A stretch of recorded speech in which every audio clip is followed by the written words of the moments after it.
Voici les 8 choses que je fais quand je ressens de l'anxiété au quotidien. Déjà, je ne minimise pas mes émotions et je ressens pleinement tout ce qui me traverse parce que le mettre sous le tapis, ça sert pas à grand chose malheureusement.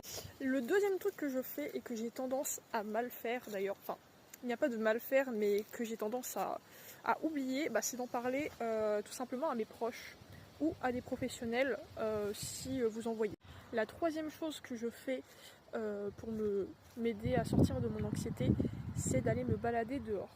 Parce qu'au moins t'es pas juste sur ton lit à traîner et à penser à des choses qui te font encore plus stresser.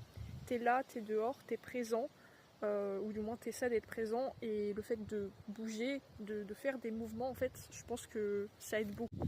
La quatrième chose qui va de pair avec le fait de se balader, c'est d'aller au contact de la nature. Donc oui, tu peux toucher de l'herbe autant que tu veux parce que ça te fait du bien en fait. Voilà, il y a des études qui nous ont montré que de toucher les arbres, d'être dans la nature, de littéralement s'allonger sur le sol, voilà, c'est prouvé scientifiquement, ça fait du bien. La cinquième chose que je fais pour essayer de diminuer mon anxiété et de la gérer, c'est de faire du sport.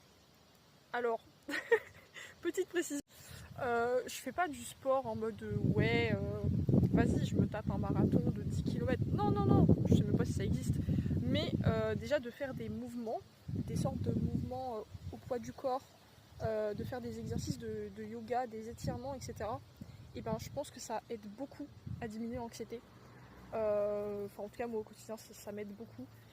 Et donc voilà, il s'agit pas de faire des exercices de fou, juste marcher, ou même tu veux te taper un sprint dans la rue, tape-toi un sprint dans la rue, ça va rien changer. Si ça t'aide à te bouger et à te sentir mieux, c'est ça le principal.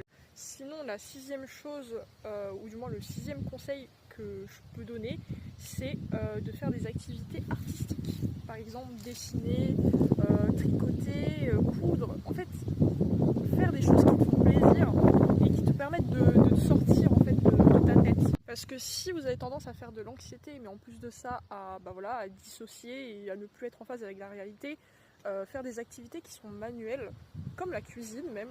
La cuisine, je dis ça parce que je suis en train de découvrir en ce moment, ok. J'adore faire des tartes aux pommes, enfin bref, ne m'arrêtez plus.